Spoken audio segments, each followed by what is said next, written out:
Hi everybody, it's Martin from the Washboard Resonators. On this video we're going to look at simply restringing a resonator, especially regarding the slotted headstocks. Can be daunting for some. So I'm going to show you techniques for two different kinds of strings. This video comes because I am also, as I film this, I'm basically producing a video comparing 4 different kinds of resonator strings. I'm about to restring this guitar 4 times. So while I'm doing that, I'm just going to film one restringing as a separate video, this video, so it might help you.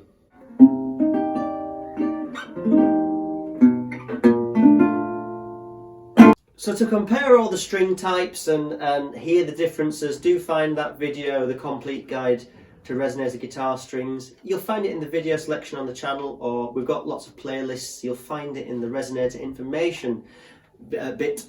Otherwise, yeah, do help and do help us keep making these videos. Help me talk as well. But yeah, go to the description. You'll find links to all our social media. You'll find the mailing list is the best way to help, because we'd like to tell you 2, 3, 4 times a year when we've got gigs or records coming out. So do join the mailing list. Do the buy as a coffee thing, that helps. Otherwise, yeah, just if this has been helpful, if you've got techniques, drop a comment, that really helps. And do subscribe, smash the subscribe button, and absolutely torch the like button. Okay, so I'm at my desk and I've got all my trusty tools and everything here. So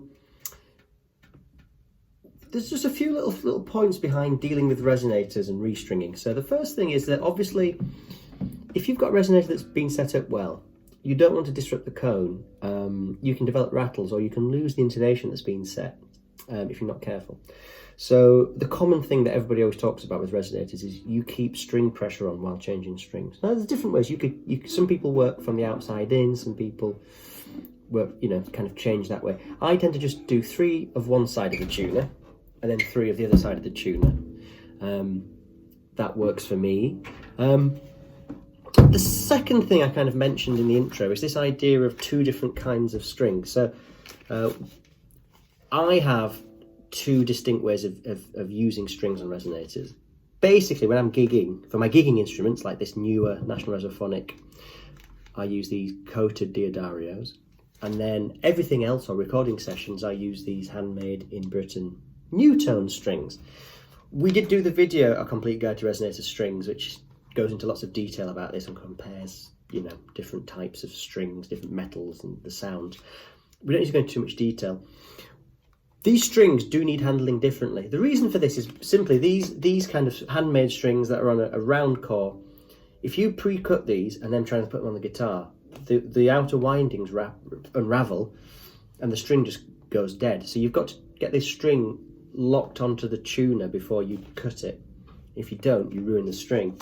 These Daddario ones go on easily, more easily than that. And what I find is you need a string winder, and you need some very good quality side cutters. These were about £20, about $30, and these are proper American-made ones, not the cheap Chinese ones. That has made life much more easily.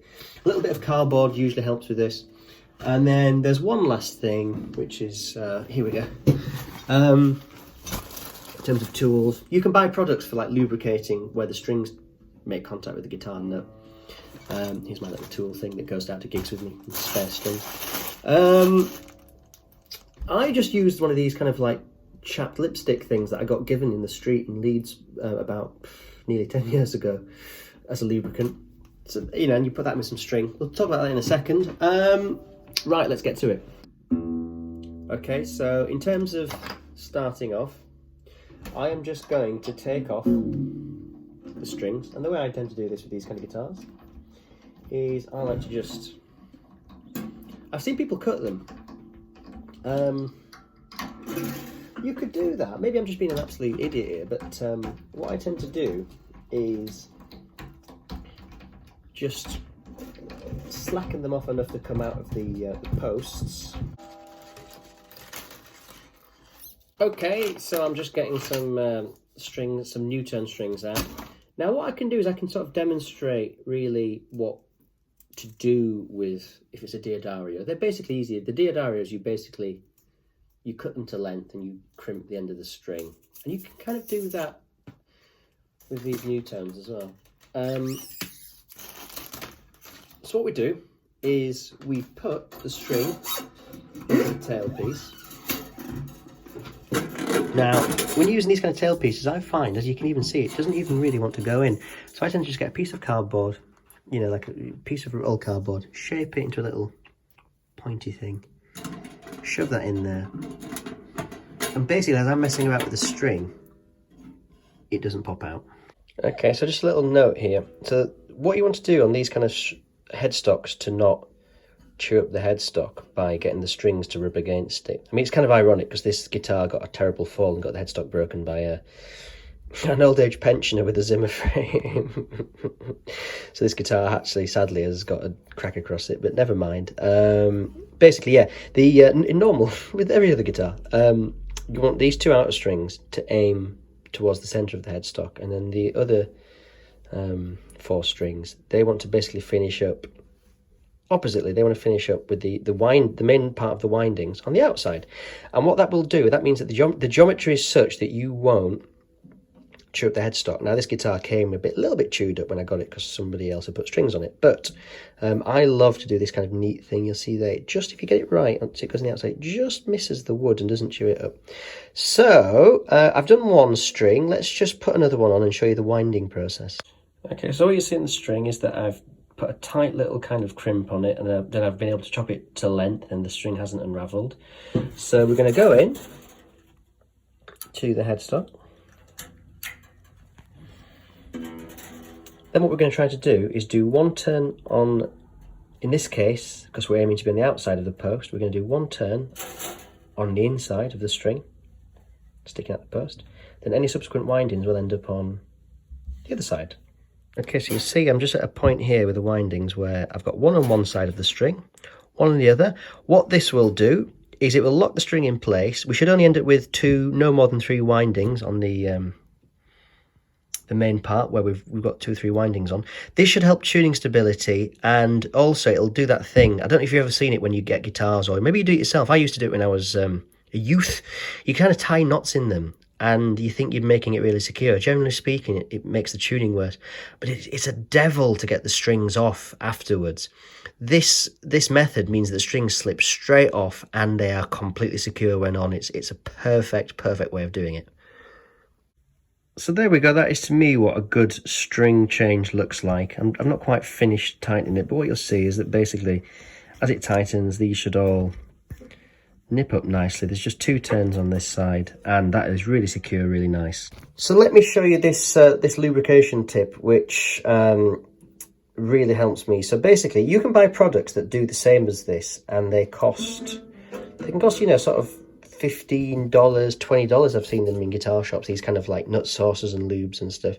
This is basically the same thing. It's basically Vaseline, isn't it? It's like, you know, it's like a petroleum-based thing. It smells kind of vanilla-y and nice. I just put a string in, and what I do, just run a little bit of that in the slot. I do the same on the bridge as well. Tiny little bit. I mean, you'll see it leaves that little mark. I could probably do with cleaning that and get around to that one day.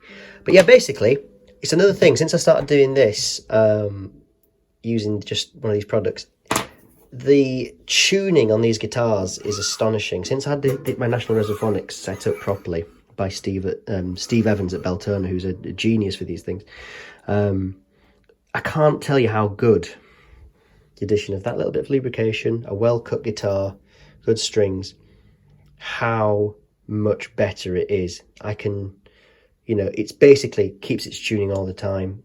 You know, it's remarkable. Okay, so the strings are on. I've got the tuner here. So, one little tip. What I try and do is, as I take the strings off, I try and tune them up to sort of pitch with the strings that are left on. Because it kind of means that the pressure stays on the cone, and it makes this stage, now that you've got all the strings on, easier. You have to do fewer goes through the guitar to get everything to settle in. So basically, I'm bringing everything up to right, let's just go slightly above pitch. Not too much, but just slightly sharp. There we go. carefully with the G string. Right, slightly above pitch. Then what we do, just have a nice little pull, not too hard. Back in the saddle. Little pull, not too much. Again, over the years, I've had people, you know, chatting at gigs. They're like, oh, so annoying when you restring, you know, you've got to wait for the strings to settle and they go out of tune all the time. And it's like, no, they don't. They don't. Not mine don't. What you got to do, you got to get them on, slightly sharp, give them a pull down, retune. So they've gone down by about a semitone. So I'm just going to tune above again. Just going through here. So I'm just, everything is being pulled flat, obviously. I usually do this about twice. So I'm just going to give everything a bit of a pull. Good pull on the string. Particularly taking notice, I'm trying to make sure I can see in the nut slot that it's stretching as I kind of move it through the nut slot.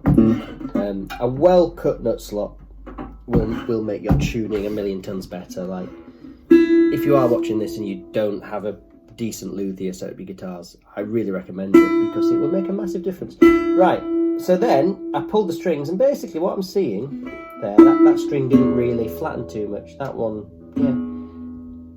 So two little pulls while sharp. That second pull didn't really slacken or stretch the strings too much. So now when you go down to pitch, what you should find, the guitar should settle quite well, and you should be able to bend it and tweak it. And okay, yes, you might on the first gig, you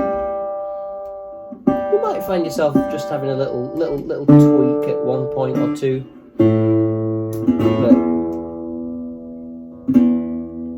you know, it's this guitar now should be settled. Put a thumb pick on. Settled and decent.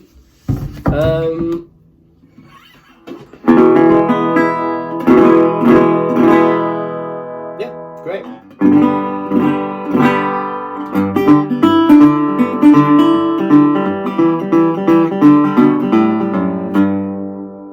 Smashing. There we go.